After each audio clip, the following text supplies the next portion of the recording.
વિદ્યાર્થી મિત્રો, સરસ્વતી વિદ્યા મંડળ સંચાલિત શાળાઓમાં શ્રેણી 8 ગણિત વિષયમાં આપણે પ્રથમ સત્રનો અભ્યાસક્રમ વિડીયો દ્વારા પૂર્ણ કરેલ છે. વિદ્યાર્થી મિત્રો, તમે બધા વિડીયો જોયા હશે અને તેમાંથી તમને જે પ્રમાણે સમજાવવામાં આવ્યું છે તેમાં તમને સમજ પડી ગઈ હશે અને તેમાં જે સૂચના આપેલી છે તે પ્રમાણે તમે દાખલા ગણીને તમારું હોમવર્ક ગૃહ કાર્ય પણ પૂર્ણ કર્યું હશે અને શિક્ષક મિત્રોને આવીને તમે બતાવી ગયા હશો અથવા બાકી હોય તો બતાવી જશો. તે હોમવર્કના ગૃહ કાર્યના તમને અલગથી આંતરિક મૂલ્યાંકનમાં માર્ક મળે છે, જે તમારી પરીક્ષામાં ગણાય છે. તો હવે આપણે ગણિતમાં જેટલો અભ્યાસક્રમ તમારો પૂર્ણ થયેલો છે એમાં ક્યાંક ક્યાંક તમને થોડીક તકલીફ પડે છે, જેમાં અમારા ધ્યાનમાં આવ્યું છે તે પ્રમાણે હું કેટલાક પ્રશ્નોની અથવા કેટલાક મુદ્દાની અહીંયા ચર્ચા કરું છું. ધ્યાનમાં રાખવા લાયક કેટલીક વિગતો. પહેલા આપણે પ્રકરણ 1 લઈએ, સમય સંખ્યાઓ.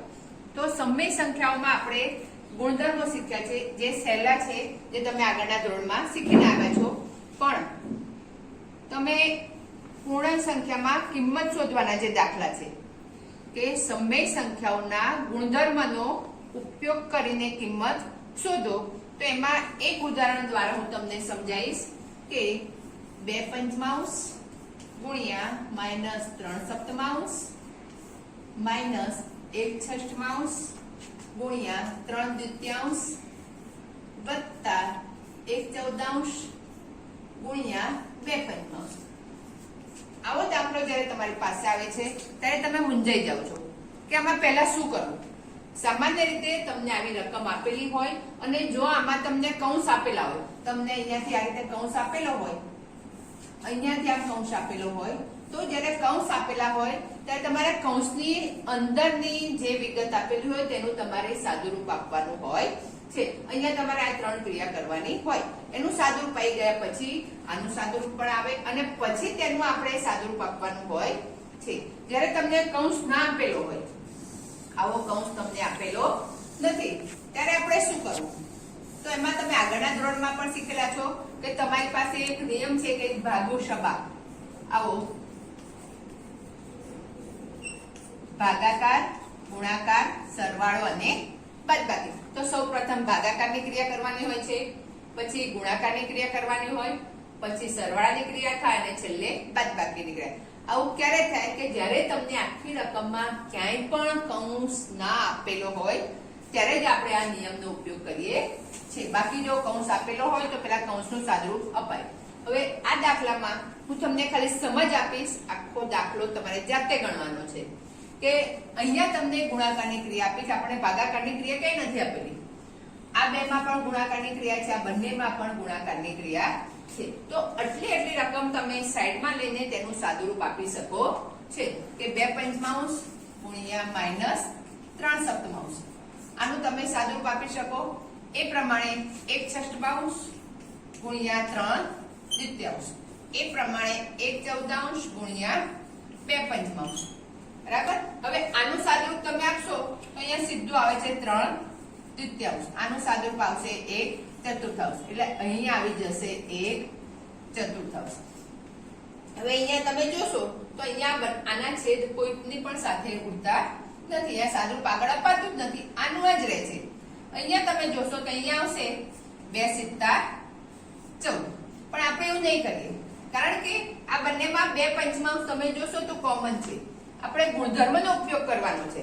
તો આ બંનેમાંથી જે 2 પંચમાંશ છે એને આપણે કોમન લઈ લઈશું, સામાન્ય લઈશું અને ત્યાં આપણે વિભાજનનો ગુણધર્મ વાપરીશું તો આપણને સરળતા રહેશે. એટલે ખાલી આપણે વચ્ચેનું જે સ્વરૂપ આપેલું છે 1 છઠ્ઠમાંશ ગુણ્યા 3 દ્વિતીયાંશ, આનું જ આપણે સાદુરૂપ આપીશું.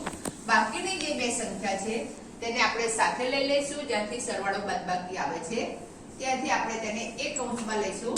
સરવાળા બાદબાકીની નિશાની આવે ત્યાંથી આપણે તેને થોડાક અલગ પાડી દઈએ છીએ. હવે આનું જ સ્વરૂપ જે આવ્યું સાદુરૂપ તે ચતુર્થાંશ આવ્યું છે. આ 1 ચતુર્થાંશને આપણે પાછળ લઈ જઈશું અને આ જે રકમ છે તેને આપણે આગળ લઈ લઈએ છીએ. એટલે 2 પંચમાંશ ગુણ્યા -3 સપ્તમાંશ. આ એક રકમ થઈ. પછી આવે છે આખો આ કૌંસ આપણે ઉપાડીએ છીએ 1 ચૌદાંશ ગુણ્યા 2 બીજો કૌંસ આવ્યો, આપણે જાતે કૌંસ નક્કી કર્યો છે મિત્રો, આપણે કૌંસ જાતે નક્કી કર્યો છે કે જ્યાં સરવાળો બાદબાકી આવે છે ત્યાંથી. હવે આનું સાદુરૂપ જે એક ચતુર્થાંશ આવ્યું એને આપણે છેલ્લે લખીએ છીએ અને તે આપણે નિશાની સાથે લઈએ છીએ. જે સંખ્યા લખીએ તેની આગળ જે નિશાની હોય તેને આપણે ધ્યાનમાં લઈને આગળ લેવાની. હવે આ બંનેમાં તમે જોશો તો બે પંચમાંશ કોમન છે, સામાન્ય છે. તો એ બે પંચમાંશને તમે કૌંસની બહાર લઈ લો. બે પંચમાંશ કૌંસમાં -3 સપ્તમાંશ વત્તા 1 ચૌથાંશ. પાછળ જે છે -1 ચતુર્થાંશ એ તો છે જ. બે પંચમાંશ સામાન્ય આવી ગયા. હવે અહીંયા 7 છે છેદમાં અહીંયા 14 છે. વિષમ છેદી અપૂર્ણાંક છે માટે તેનો સરવાળો બાદબાકી થઈ શકશે નહીં. તો આને આપણે સમછેદી બનાવવા માટે 7 ને અને 14 નો લસા લઈએ તો લસા આવે છે 14, જે તમે શીખેલા છો આગળ લસા લેવાનું. તો અથવા તો તમે 7મા ધોરણનો વિડિયો જોશો તો તેમાં તમને લસાની પદ્ધતિ મળી રહેશે. તો અહીંયા 7 ના જગ્યાએ આપણે 14 લાવવાના છે. 7 ને 2 ગુણીશું તો 14 આવે. તો 7 ને જો 2 ગુણીએ તો ઉપરની સંખ્યા જે 3 છે તેને પણ આપણે 2 ગુણવા પડે. તો 3 દુ 6, 3 દુ 6 અને 7 દુ 14. તો આનું સાદુરૂપ આવશે અહીંયા આપણે લખીશું -6/14 વત્તા 1/14. આગળની સંખ્યા જે છે એમને લખી નાખો, પાછળ છે તેને પણ એમને લખી દો. હવે આનું સાદું ભાવ છે સરખા થઈ ગયા છે -6 વત્તા 1. અહીંયા તમે આગળના તમારા નિયમો વાપરશો તો જ્યારે બંનેની નિશાની અલગ હોય તો તેની બાદબાકી થાય, સમાન નિશાની હોય તો સરવાળો થાય અને મોટી સંખ્યાની નિશાની આવે. તો અહીંયા -6 અને 1 આ પ્લસ છે આ માઈનસ છે, બંનેની અલગ નિશાની છે માટે બાદબાકી થશે અને મોટી સંખ્યાની નિશાની આવે. મોટી સંખ્યા 6 છે જેની નિશાની માઈનસ છે તો તેની નિશાની આવશે માઈનસ. તો કૌંસમાં લખીશું 6 માંથી 1 જાય તો -5/14 -1 ચતુર્થાંશ. હવે આ બેની વચ્ચે કોઈ નિશાની નથી, ગુણાકાર છે. આપણે અહીંયા કઈ નિશાની નથી, આ શું ગણાય? ગુણાકાર. તો અહીંયા ગુણાકાર છે તો આ બંનેના છેદ ઉડી જશે. 5 5 જાય, 2 * 14 બરાબર. તો મિત્રો અહીંયા ઉપર અંશમાં કઈ જ બાકી નથી રહેતું માટે -1 રહેશે, છેદમાં રહેશે 7 -1 ચતુર્થાંશ. હવે આનું સાદુરૂપ તમને આવડે છે ને? આ સ્વરૂપ તમારે જાતે કરશો. હવે અહીંયા તમારે ગુણધર્મનો ઉપયોગ કરવાનો છે બરાબર. દાખલો તો આપણે ગણી નાખ્યો, પણ અહીંયા કે આપણે 1 ચતુર્થાંશનું સાદુરૂપ આપીને આપણે તેને પાછળ લઈ ગયા તો કે ક્રમના નિયમનો ઉપયોગ કર્યો. સરવાળા બાદબાકીમાં ક્રમ આગળ પાછળ થાય તો તેનો જવાબમાં ફેર પડતો નથી. તો આપણે અહીંયા શું લખીશું? ક્રમનો ગુણધર્મ. અહીંયા આપણે બે પંચમાંશને સામાન્ય લીધા છે અને રકમ બીજી અંદર લીધી છે. તો આ વિભાજનનો ગુણધર્મ કે કૌંસની બહારની સંખ્યા અંદરના બંને સરવાળા બાદબાકી વાળી સંખ્યા સાથે ગુણાય છે. તો અહીંયા આવશે વિભાજનનો ગુણધર્મ. અને અહીંયા આપણે સાદુરૂપ આપવાનું છે તો અહીંયા આપણે સાદુરૂપ આપેલું છે. હવે આ જે છે તમારે આ પ્રમાણે જાતે ગણીને તૈયાર કરવાનો. કરશો ને તો આ પ્રમાણે તમે બીજા દાખલા યાદ રાખીને કરી શકશો. હવે સમય સંખ્યાનું સંખ્યા રેખા પર નિરૂપણના કેટલાક મુદ્દા સમજાવું છું.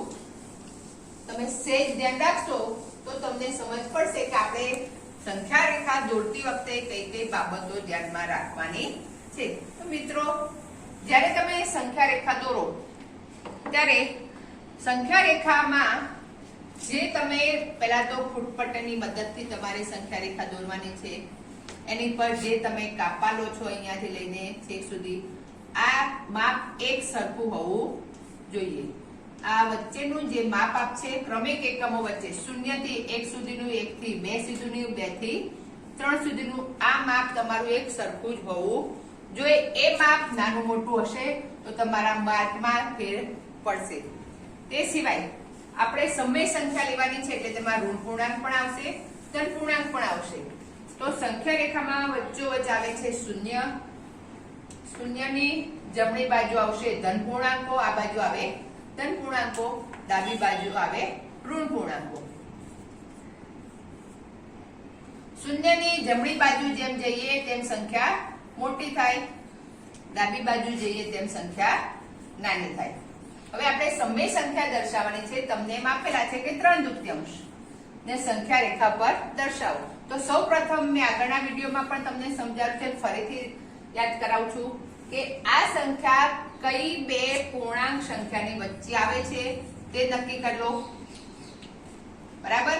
હવે અંશ મોટો હોય તો તે સંખ્યા 1 કરતા મોટી હોય. 3 દૂત્યાંશને તમે મિશ્ર સંખ્યામાં ફેરવી શકો છો. 1 પૂર્ણાંક 1 દૂત્યાંશ થઈ જાય તો પૂર્ણાંક સંખ્યા 1 પછીની પૂર્ણાંક સંખ્યા આવે 2. તો આપણી જે સંખ્યા છે 1 અને 2 ની વચ્ચે આવશે.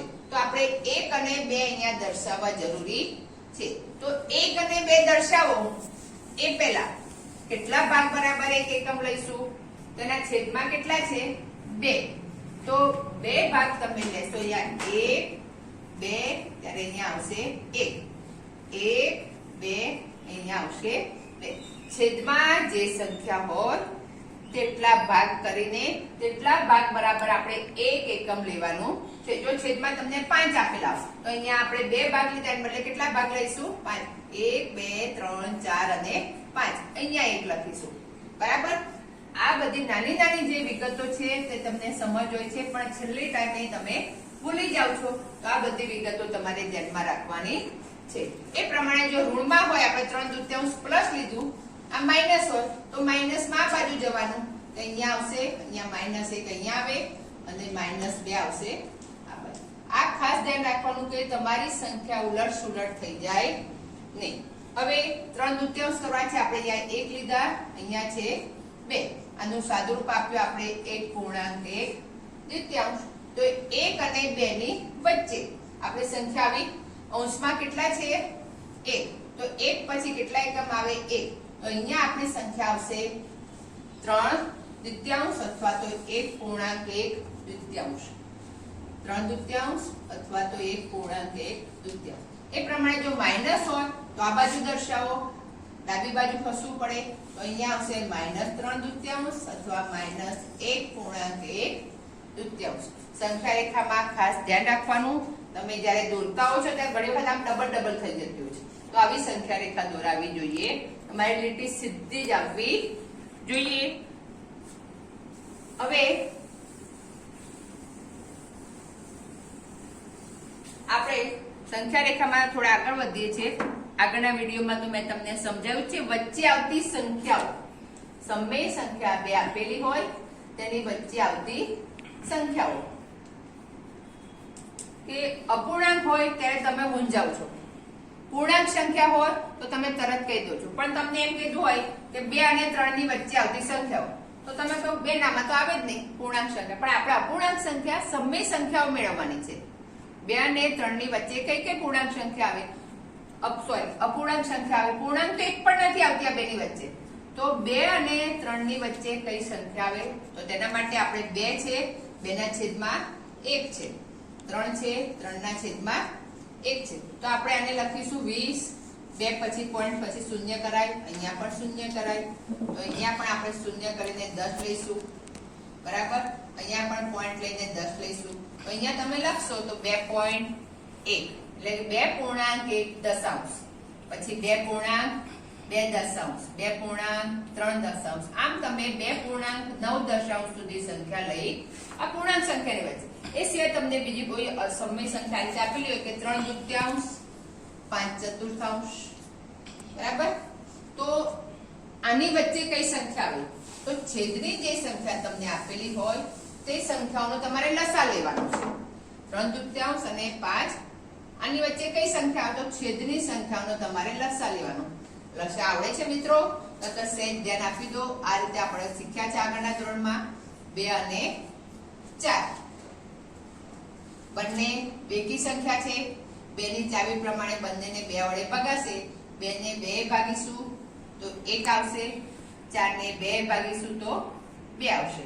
હજી આ સંખ્યાને આપણે હવે આગળ ભાગી શકીશું નહીં. 1 આવી ગયા. હવે 2 લો તો 2 ને 2 ભાગો, જવાબ આવશે 1. તો અહીંયા જે સંખ્યા આવે તેનો આપણે ગુણાકાર કરીએ છીએ, બરાબર. તો 2 દુ 4. તો આ બંને સંખ્યાનો લસા આવી ગયો 4. તો બંને સંખ્યાને આપણે સમછેદી બનાવીશું. આના છેદમાં તો 4 છે જ, આના છેદમાં આપણે 4 લાવવા છે. તો 2 ગુણ્યા 2 6 ચતુર્થાંશ અને આ પણ આવી 5 ચતુર્થાંશ. હવે 6 ચતુર્થાંશ ને 5 ચતુર્થાંશ આગળ થયું એમ જ થયું. તો આપણે બંનેને ગુણીશું ફરીથી 5 ચતુર્થાંશ અને 6 ચતુર્થાંશ. બંનેને ગુણો 10 વડે.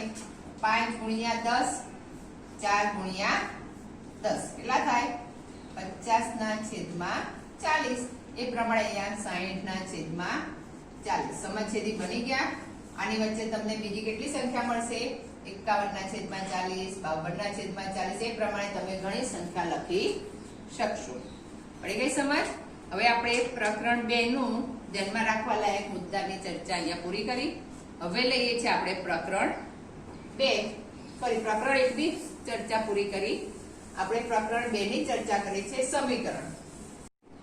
હવે સમીકરણમાં આપણે જોઈએ કે સાદા સમીકરણ હોય તો તમે સરવાળો હોય બીજી બાજુ લઈ જઈને બાદબાકી, બાદબાકી હોય તો બીજી બાજુ લઈ જઈને સરવાળો, ગુણાકાર હોય તો ભાગાકાર, એ તમને સરળતાથી સમીકરણ ઉકેલ આવડે છે મિત્રો. પણ જ્યારે આવા સમીકરણ આપેલા હોય ત્યારે તમે મૂંઝાઈ જાવ છો. તો કૌંસની એક બાજુ સંખ્યા હોય, બીજી બાજુ સંખ્યા હોય, કૌંસમાં પણ y છે, નીચેને પણ y છે, બીજી બાજુ પણ અપૂર્ણાંક છે. ત્યારે તમારે યાદ રાખવાનું કે કૌંસની આ બાજુ છેદની જે સંખ્યા છે આ બાજુ અહીંયા અંશમાં આવશે. એટલે 5 જે છે અહીંયાથી નીકળીને આવી જશે અહીંયા 5. ને એ પ્રમાણે આ જે છેદની સંખ્યા છે આવશે અહીંયા ઉપર 2 ની સાથે. એટલે કે 5 કૌંસમાં 3y વત્તા 4 બરાબર -2 કૌંસમાં 2 - 6y. હવે આનું તમે ગુણાકાર કરીને સાદું આપી શકો છો. 5 તારી 15y વત્તા 5 ચોક 20. 5 બંનેની સાથે ગુણાશે વારાફરતી. એ પ્રમાણે અહીંયા -2 ગુણ્યા 2 એટલે -4, -2 ગુણ્યા -6 એટલે પ્લસ થશે. -2 ગુણ્યા માઇનસ, માઇનસ ગુણાકાર કરીએ એટલે પ્લસ થઈ જાય. 6 દુ 12y. હવે y ને એક જ બાજુ લઈ જવાના અને y સિવાયની જે સંખ્યા છે એને બીજી બાજુ લઈ જવાની. એટલે અહીંયા 12y જે છે એ પ્લસ છે અને આપણે આ બાજુ 15y ની જોડે લાવીશું. એટલે 15y અહીંયા સરવાળામાં છે એટલે પ્લસમાં છે, આ બાજુ આવશે માઇનસ એટલે કે બાદબાકીમાં આવી જશે 12y. અહીંયા -4 છે, આ 20 અહીંયા પ્લસમાં છે, પેલી બાજુ જશે બીજી બાજુ જાય એટલે માઇનસ થઈ જાય -20. 15 માંથી 12 જાય 3y. બંનેની નિશાની સરખી છે એટલે સરવાળો થશે -24. અહીંયા y બરાબર -24 છેદમાં 3. 3 × 24 એટલે કે y બરાબર આવી ગયા -8. બરાબર. એટલે આવું જ્યારે આપેલું હોય ત્યારે ક્રોસ ગુણાકાર કરીને ક્રોસમાં આની સંખ્યા અહીંયા જાય અને આ સંખ્યા અહીંયા જાય તે રીતે ક્રોસ ગુણાકાર કરીને તમે સાદુરૂપ આપીને દાખલો ગણી શકો છો. બરાબર. હવે જ્યારે છેદમાં જુદી જુદી અલગ અલગ સંખ્યા આપેલી ત્યારે સહેલામાં સહેલી રીત કે છેદની જે સંખ્યાઓ હોય તેનો તમે લસા લઈ લો. આગળ આપણે જોયું તે પ્રમાણે 2 અને 3 નો લસા લેશો તો 6 આવે. તો બધા જ જ્યાં સરવાળા બાદબાકીની નિશાની આવે ત્યાંથી જે આખું પદ છૂટું પડે એ બધા પદને તમે 6 વડે ગુણી નાખો. તો અહીંયા m છે, m ને આપણે 6 વડે ગુણીશું. પછી આ અહીંયા બાદબાકી નિશાની અહીંયા બરાબર આવી જશે કારણ કે આખાના છેદમાં 2 છે. આ માઈનસ છે પણ એ ના ગણાય અને આ છેદમાં 2 છે એટલે આટલું આખું એક પદ ગણાશે. -6 કૌંસમાં m-1 છેદમાં 2 બરાબર અહીંયા 6 ગુણ્યા 1. અહીંયા પણ એ પ્રમાણે થશે. આખાના છેદમાં 3 છે, m-2 આખું પદ તેના છેદમાં 3 છે, આગળ બાદબાકીની નિશાની છે માટે આપણે તેને આખા પદને 6 વડે -6 કૌંસમાં m-2 છેદમાં 3. અહીંયા તમે 6m થશે. 6 ગુણ્યા 2 વડે છેદ ઉડશે એટલે આ 3. અહીંયા સાદુરૂપ આપશો તો 3 ગુણ્યા m અને 3 એક સાથે પણ ગુણાશે. માઇનસ માઇનસ પ્લસ વત્તા 3 બરાબર 6 એકા 6, 3 દુ 6. આગળ કર્યું તે પ્રમાણે 2m માઇનસ માઇનસ પ્લસ 2 દુ 4. આ તમારો સરળ દાખલો થઈ ગયો. બધા એમને એક બાજુ લઈ લો. 6m માઇનસ 3m, આ બાજુ માઇનસ છે, આ બાજુ આવશે એટલે પ્લસ 2m. અહીંયા 6 અને 4 છે, આ 3 બીજી બાજુ જશે એટલે માઇનસ 3. અહીંયા તમે સાદુરૂપ આપશો તો આ બંને પ્લસ છે તેનો સરવાળો થશે 6m વત્તા 2m એટલે 8m માઇનસ 3m. 6 અને 4 10 માઇનસ 3, 8 માંથી 3 જાય તો 5m બરાબર 10 માંથી 3 જાય તો 7m બરાબર 7. 5 અંશમાં છે, આ બાજુ આવશે છેદમાં 7 પંચમાંશ. બરાબર. કોઈ પણ દાખલામાં જ્યારે આ રીતે અપૂર્ણાંક આપેલો હોય તો સહેલામાં સહેલી રીત બધાનો લસા લઈને આ રીતે બધાને ગુણી નાખશો, તમારો દાખલો સરળ સ્વરૂપમાં આવી જશે. આ થઈ સમીકરણની વાત. હવે કૂટ પ્રશ્ન હોય છે, તો કૂટ પ્રશ્નમાં જ્યારે તમારે સમીકરણ બનાવો પછી તો આપણે આ જ રીત અપનાવવાની હોય છે, પણ સમીકરણ બનાવવામાં તમારે ખાસ ધ્યાન રાખવાનું હોય છે કે તમને જે શરતો આપેલી હોય તેના આધારે તમે x ધારીને કે y તમારે જે અક્ષર ધારવું હોય તે ધારી શકો. તે ધારીને તમે પહેલા શરત પ્રમાણેનું સમીકરણ બનાવો અને પછી જે રકમ આપી છે તેના બરાબર લો. હું એક ઉદાહરણ આપું છું કે તમને દશક અને એકમના અંકની સંખ્યાનો દાખલો આપેલો હોય છે. એમાં લગભગ મને એવું લાગે છે કે તમે ત્યાં મૂંઝાવ છો કે કોઈ એક સંખ્યાનો દશકનો અંક x છે, એકમનો અંક છે y. તો દશકનો અંક x હોય એટલે કે તેની સાથે 10 ગુણાયેલા છે એટલે તે સંખ્યા આપણે લઈએ 10x ને આપણે આખી સંખ્યા બને y. 10x + y જેમ કે 28 છે તો 28 માં દશકનો અંક 2, એકમનો અંક 8. તો 2 ને 10 વડે ગુણો, 10 ગુણ્યા 2 કરો તો થઈ ગયા 20 વત્તા 8 તો આપણા 28 થઈ ગયા. એ પ્રમાણે આપણે આ સંખ્યા લઈએ. મૂળ સંખ્યા આપણી છે 10x + y. હવે તેના એકમ અને દશકને બદલીએ તો દશકની જગ્યાએ y આવશે, એકમની જગ્યાએ આવશે x. તો આપણે y ને 10 વડે ગુણો 10y + x. આપણી બદલીને ફેરફાર પછીની નવી સંખ્યા બને છે. તો આ નવી સંખ્યા આપેલી, તમને આવી સંખ્યા આપેલી હોય ત્યારે તમે આ રીતે લો. પછી તમને સરવાળો આપેલો હોય તો તેનો સરવાળો કરો, બાદબાકી આપેલી હોય તો બાદબાકી કરો અને જે રકમ આપી હોય એ પ્રમાણે તમે આગળ વધો. દાખલા તરીકે તમને આનો સરવાળો આપેલો છે કે આ બંને સંખ્યાનો સરવાળો થાય છે 99. મૂળ સંખ્યા અને નવી સંખ્યા જે આપેલી છે તેનો સરવાળો થાય છે 99. તો આપણે અહીંયા લખીએ 10x + y + 10y + x. આના બરાબર તો તમે અહીંયા આ રીતે મૂકી શકો. આનું સાચું આપી દો તમે તો 11x + 11y બરાબર 99. ટૂંકમાં તમારે જ્યારે દશકની સંખ્યા આપેલી હોય ત્યારે તમે આ રીતે સંખ્યા લખી શકો છો. અથવા તેનો તફાવત આપેલો તમે અહીંયા બાદબાકી કરી નાખો કે તેની બાદબાકી આટલી થાય છે. હવે આમાંથી તમે 11 કોમન કાઢ લો તો કેટલા થાય? x + y બરાબર 9 થઈ જાય. બરાબર. પણ તમને આવું નથી આપેલું, તમને બીજી શરત આપેલી છે. ખાલી મેં તમને આટલું સમજાવવા માટે આ ઉદાહરણ આપ્યું કે અહીંયા તમે મૂંઝાવ નહીં. તમને જે શરત આપેલી હોય ત્યાં તમે અહીંયા આગળ વધી શકો છો. તમારી ચોપડીનું ઉદાહરણ લઈને તમારે બીજા ઉદાહરણ જાતે કરવાના છે અને પ્રકરણ 2 ના જે આપણા વિડીયો છે તેમાં પણ તમે એને આ રીતના ઉદાહરણ સમજાવેલા છે. છતાં પણ જો તમને ના સમજ પડે તો રૂબરૂ શાળામાં આવી અને તમારા ગણિતના શિક્ષકને તમે મળી શકો છો. તે તમારો પ્રોબ્લેમ સોલ્વ કરી શકશે. હવે આપણે આગળ વધીએ. પ્રકરણ 3 ચતુષ્કોણની સમજ. એમાં લગભગ તમને બધા ગુણધર્મો સમજાવી દીધા છે, પણ કેટલાક યાદ રાખવાના મુદ્દા છે. તેમાં છે બહુપદીના અંદરના બધા ખૂણાના માપનો બહુકોણ આપેલો હોય એ બહુકોણના અંદરના બધા ખૂણાના માપનો સરવાળો. બહુકોણના અંદર જેટલા ખૂણા આપેલા હોય, 2 આપેલા હોય, 5 આપેલા હોય, 7 આપેલા હોય, 15 આપેલા હોય, આ બધા ખૂણાના માપનો સરવાળો તમારે કરવો હોય તો એના માટેનું તમને સૂત્ર આપેલું છે કે n - 2 × 180.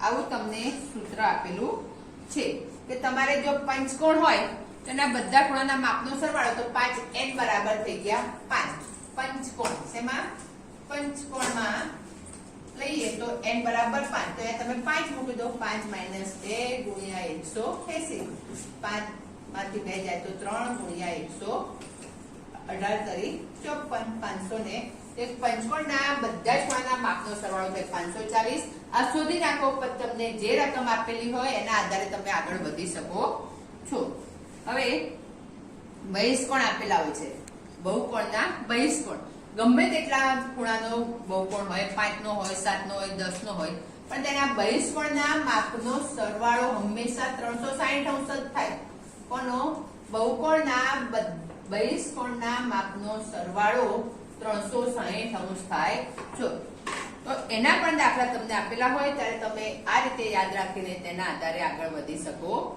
છો અને તેના આધારિત કેટલાક દાખલા આપણે વિડીયોમાં ગણાયા છે પણ તમે આ બે વસ્તુ યાદ રાખશો તો તમને બધા જ દાખલા ગણવામાં સરળતા રહેશે અને ચતુષ્કોણના ગુણધર્મો જે તમને સમજાવ્યા છે તે યાદ કરી લેશો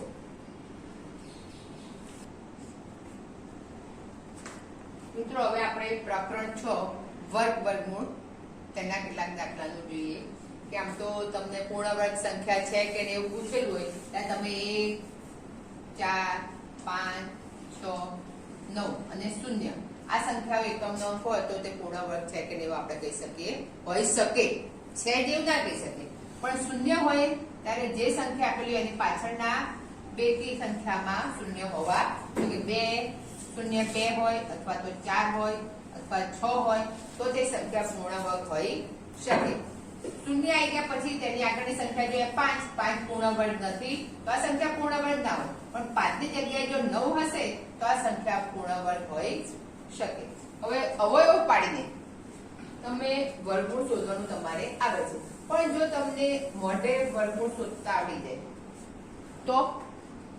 તો તમે સરળતાથી તેના અવયવ પાડી શકો છો પણ એના માટે તમારે વૈદિક ગણિતની રીતે કેટલાક દાખલા જોઈને તમારે તેનું વર્ગમૂળ શોધવું પડે દાખલા તરીકે હું તમને આપું છું 576 આ સંખ્યાનું તમારે વર્ગમૂળ શોધવું છે તો તમે 500 લો તો 500 ની આગળની પૂર્ણ વર્ગ સંખ્યા કઈ આવશે 400 500 ની પાછળ પૂર્ણ વર્ગ સંખ્યા કઈ આવશે 900 બરાબર એટલે કે આપણી આ જે સંખ્યાનું વર્ગમૂળ છે તે 900 અને 400 ની વચ્ચે છે કોની વચ્ચે છે 400 અને 900 ની વચ્ચે હવે અહીંયા તમે જોશો તો 900 નું વર્ગમૂળ આવશે 30 400 નું વર્ગમૂળ આવશે 20 સમજ પડે છે મિત્રો કે આપણી સંખ્યા છે 576 500 400 અને 900 ની વચ્ચે આવે 900 અને 400 ની વર્ગમૂળ લઈશું તો 20 અને 30 આવશે તો આપણી સંખ્યા કઈ હશે 20 અને 30 ની વચ્ચેનો આંકડો આપણો આવવો જોઈએ તો 20 અને 30 ની વચ્ચે એકમનો અંક 6 હોય તેવી કઈ સંખ્યા આવે જે પૂર્ણ વર્ગ ભાગતી હોય એવો તો તમે એકમનો અંક લેશો 21 થી તમે શરૂ કરો તો 29 સુધી બરાબર તો 24 જે છે 24 માં ચોકુ 16 તો એકમનો અંક આવશે 6 એ પ્રમાણે 26 આવશે બરાબર તો 26 માટે આમાં 24 અને 26 આ બેમાંથી એક સંખ્યા આવવી જોઈએ તો આ બેમાંથી કઈ સંખ્યા આવશે તો એના માટે તમારે 25 નો વર્ગ તમને મોઢે આવડે છે 25 નો વર્ગ કેટલો આવે 625 હવે આ સંખ્યા જે છે એ તો આપણી સંખ્યા કરતા મોટી થઈ ગઈ ને એનો અર્થ કે આપણો જે જવાબ છે 25 કરતા નાનો આવવો જોઈએ આપણો જવાબ 25 કરતા કેવો આવવો જોઈએ નાનો તો 25 કરતા નાની સંખ્યા કઈ છે 24 એટલે કે 576 નું વર્ગમૂળ આવી ગયું 24 આ પ્રમાણે તમે અનુમાનની રીતે પહેલા મોઢે તમે જો પ્રેક્ટિસ કરશો મિત્રો તો તમને આ સરળતાથી આવડી જશે અને જો તમને એનો જવાબ મળી જાય પછી તમે તેના અવયવ સરળતાથી પાડી દો 24 ના અવયવ તમને મોઢે આવડે 2 દુ 4 દુ 8 તરી 24 તો તમને અવયવની સમજ પડી જાય તો તમે સરળતાથી અવયવ પાડી શકો છો પડી ગઈ સમજ એક ઉદાહરણ લઈએ આપણે 6,22,521 આ સંખ્યાનું આપણે ભાગાકારની રીતે વર્ગમૂળ શોધીએ છીએ તો પહેલા આપણે બબ્બે જોડ બનાવવાની પાછળ એકમની સંખ્યાથી શરૂઆત કરીને એકમ દશક, શતક, હજાર, 10,000, લાખ. આ રીતની આપણે બબ્બે જોડ બનાવવાની. જો છેલ્લે અહીંયા એક જ સંખ્યા આવે તો એક જ સંખ્યા લેવાની, ગભરાવાનું નહીં. હવે આપણે વર્ગનો ગણ્યો બોલવાનો છે. 1 થી 10 સુધીના વર્ગ તમને આવડવા જોઈએ. 1 થી 10 સુધીના વર્ગનો ગણ્યો બોલવાનો છે. તો આપણે અહીંયા 65 છે, તો આપણે અહીંયા જોઈશું તો કે 8 નો વર્ગ થશે 64 અને 7 નો વર્ગ થશે 49. મિત્રો તો આપણે 7 વડે ભાગ ચલાવીશું કારણ કે 64 વધી જાય છે. 7 ગુણ્યા 7 બરાબર 49. હવે અહીંયા આપણે બાદબાકી જ કરવાની છે. 62 માંથી 49 જાય તો તે આ બાદબાકી તમને આવડે છે, લો સમજાવતી નથી. હવે જે સંખ્યા વડે ભાગ ચલાવ્યો તે સંખ્યાનો અહીંયા આપણે સરવાળો કરવાનો. મિત્રો આ તમે ખાસ ભૂલી જાવ છો એટલે તમારે ભૂલ પડે છે. એની સંખ્યા ઉમેરવાની છે. ધ્યાન રાખો 7 + 7 બરાબર 14. હવે અહીંયા જે ક્રિયા કરવાની છે તે આપણે જોડ બનાવી છે તે આખી સંખ્યા 2 ની જોડને અહીંયા નીચે લાવવાની છે. તો આપણી સંખ્યા બની 1325. હવે આપણે આ જે 14 જે છે 14 ની પાછળ એવી સંખ્યા મૂકવાની કે જે સંખ્યા મૂકો તેના વડે તેને ગુણવાનો છે. પણ કઈ સંખ્યા મૂકીશું તે આપણે નક્કી કરવાનું છે. કેવી રીતે? તો આ સંખ્યાની સાથે આપણે ગુણાકાર ભાગાકાર કંઈક વિચારીને.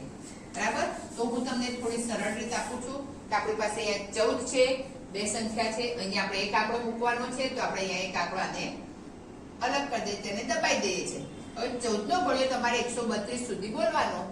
તો 14 9 થશે 126. 14 9 થાય 100.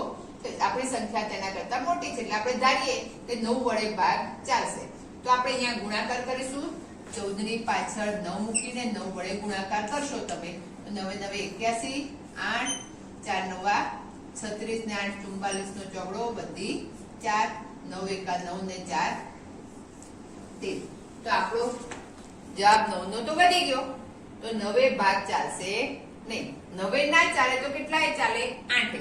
તો આપણે 8 વડે કરી જોઈએ. 14 ની પાછળ જે 14 જે છે તેને પાછળ 8 મૂકો અને 8 વડે ગુણો. તો 8 × 8 = 64 વધી 6, 8 ચોક 32 ને 6 38 વધી 3, 8 એકા 8 ને 3 11. તો 8 ની સંખ્યા જે આવી તે અહીંયા આના કરતા નાની આવે છે. તો આપણે અહીંયા 8 મૂકીએ છીએ અને 8 વડે જ ગુણવાના. અહીંયા પણ આપણે 8 લખવાના છે. અહીંયા આપણો જે જવાબ આવ્યો છે 1184. 148 ગુણ્યા 8 બરાબર 1184. અહીંયા બાદબાકી કરવાની છે આપણે. આપણો ભાગ 8 વડે ચાલ્યો તો ઉપર આપણે 8 લખવાના છે. અહીંયા તમે બાદબાકી કરશો. 5 માંથી 4 જાય તો 1. અહીંયા 12 લેવાના. 12 માંથી 8 જાય તો 4. અહીંયા 2 આવશે. 2 માંથી 1 જાય તો 1. અહીંયા 1 માંથી 1 જાય તો 0. આપણે સાદી બાદબાકી કરીએ છીએ. અહીંયા ફરીથી આપણે પેલા 8 જે વડે ભાગ ચલાવ્યો છે તેની તે જ સંખ્યા આપણે અહીંયા ઉમેરવાની છે. એટલે 8 ને 8 16 વધી 1 4 ને 1 5 1. બરાબર? હજી આપણે બે સંખ્યા આપણી પાસે બાકી છે 21. તારું હવે તમને 156 નો તો ગણ્યો આવડતો નહીં હોય પણ 15 નો તો આવડે છે ને. બરાબર? તો તમે અહીંયા એક આંકડો દબાવો તો અહીંયા બે આંકડા દબાવી દો. હવે તમે 15 નો ગણ્યો બોલો 140 સુધી. તો કેટલા થશે? 15 × 9 135 થશે ને મિત્રો. તો આપણે જે 156 જે છે તેની પાછળ આપણે 9 મૂકીએ. કેટલા મૂકીશું? 9. હું વધારાનું થોડું ભૂસી નાખું છું એટલે તમને સરસ સમજ પડશે. 156 ની પાછળ 9 મૂકીએ છે. આપણે ગુણાકાર કરી દો. 9 × 9 = 81. અહીંયા 1 છે ને? તો એકમનો અંક આપણને એના પ્રમાણે મળી રહે છે. ગુણાકાર કરી જોઈએ. 8 9 × 6 54.